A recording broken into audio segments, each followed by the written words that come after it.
Assalamualaikum warahmatullahi wabarakatuh. Di antara ciri khas salafi palsu adalah getol menilai amalan orang lain, tapi amalan dirinya tidak pernah dilihat. Dan ini berakar dari ustadznya sendiri. Akhirnya mereka, para pengikutnya, mencontoh ustadznya, yang terbukti ustadznya sendiri getol menilai ibadah orang lain, seperti menilai sholawat nariyah syirik, wiridan dianggap nyanyi-nyanyi, salaman habis sholat dianggap bid'ah sesat, tahlilan bid'ah, haul bid'ah, pokoknya apa-apa bid'ah. Terus belajar sunnahnya kapan? Orang isi pengajian kebanyakan cuman ngebahas amalan orang. Dari situlah pada akhirnya pengikutnya yang minim ilmu kemudian terkontaminasi doktrin mereka, masuk ke dalam otaknya, lalu ikut-ikutan menilai amalan orang, bahkan maksiat orang dinyinyirin. Contohnya misalkan, lihat channelnya Harry Pras, ini channel tiada hari ngomentarin maksiat orang lain. Lihat channel Our Life bla bla bla, juga sama, kata-katanya astagfirullah tapi isinya nyinyiran. Begitu juga channel Dodi Sepriadi dan lain-lain. Kerjaannya channel-channel tersebut menilai amalan kemaksiatan orang lain, padahal amalannya sendiri belum tentu diterima. Mereka tidak tahu bahwa telah berbuat gibah dengan menilai kemaksiatan orang lain. Lain lagi kalau menilai ajaran salah, sebab mau meluruskan, seperti menilai ajaran Wahabi, ya gak apa-apa, sebab ada memang dalam kitab-kitabnya ajaran itu. Kalau joget-joget kemudian diperbolehkan, ya jelas gak ada dalam ADART NU. Ini yang harus dicatat dan dimengerti. Yang mereka nilai adalah justru amalan-amalan yang sifatnya maksiat, bukan lagi bid'ah. Lalu kemudian mereka menganggap kebid'ahan. Kan ngaco, tidak bisa membedakan mana maksiat, mana bid'ah. Lalu mereka mengatakan ini ajaran NU. Inilah fitnah yang keji. Coba kalau mereka dimintai bukti kebenaran ajaran NU seperti itu, apakah mereka mampu membuktikannya? Ya nggak akan bisa. Logikanya begini, orang bermaksiat itu tidak mengenal ormas, tidak mengenal agama, tidak mengenal negara, sedangkan mereka menganggap dan memframing bahwa itu adalah seakan-akan sebuah ajaran NU, padahal ini fitnah. Coba aja buktikan di kitab mana atau di ADART mana organisasi NU mengajarkan kemaksiatan seperti yang mereka bilang itu. Misalnya kayak begini, korupsi itu kan perbuatan buruk,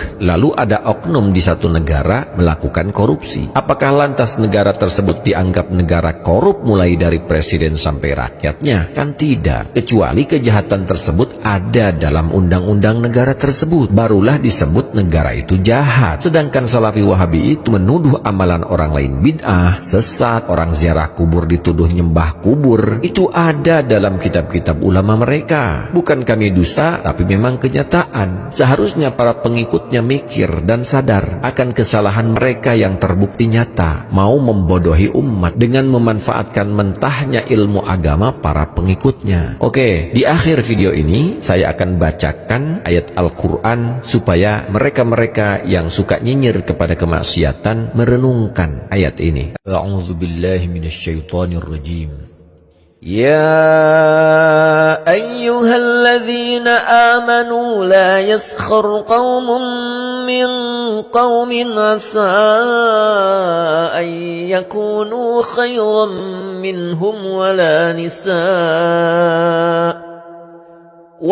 نساء من نساء عسى أن يكن خيرا منهن ولا تلمزوا أنفسكم ولا تنابزوا بالألقاب بئس الاسم الفسوق بعد الإيمان ومن لم يتب فأولئك هم الظالمون. Artinya, wahai orang-orang yang beriman, janganlah suatu kaum mengolok-olok kaum yang lain, karena boleh jadi mereka yang diperolok-olokkan lebih baik dari mereka yang mengolok-olok. Dan jangan pula perempuan-perempuan mengolok-olokkan perempuan lain, karena boleh jadi perempuan yang diperolok-olokkan lebih baik dari perempuan yang mengolok-olok. Janganlah kamu saling mencela satu sama lain, dan janganlah saling memanggil dengan gelar-gelar yang buruk, seburuk-buruk seburuk panggilan adalah panggilan yang buruk setelah beriman, dan barang siapa tidak bertaubat maka mereka itulah orang-orang yang zalim. Inilah ayat kepada mereka yang suka nyinyirin kemaksiatan orang lain, mengolok-olok kemaksiatan orang lain. Ini berbeda dengan kita yang meluruskan apa yang diucapkan oleh ustadz-ustadz mereka yang sudah terbukti memang salah. Salah karena ada kitab-kitabnya, dan salah memaknai ayat-ayat itu bukan termasuk olok-olok, tapi mengolok-olok itu ketika kita mengolok kemaksiatan orang lain, mengolok-olok kejahatan orang lain, mengolok-olok hal-hal yang berbau kemaksiatan dan sebagainya. Bahkan mencela dengan memanggil gelar-gelar buruk seperti ahlul bid'ah dan semacamnya. Nah, itu sudah diperingatkan di dalam Al-Quran. Wallahu a'lam bishawab. Wassalamualaikum warahmatullahi wabarakatuh.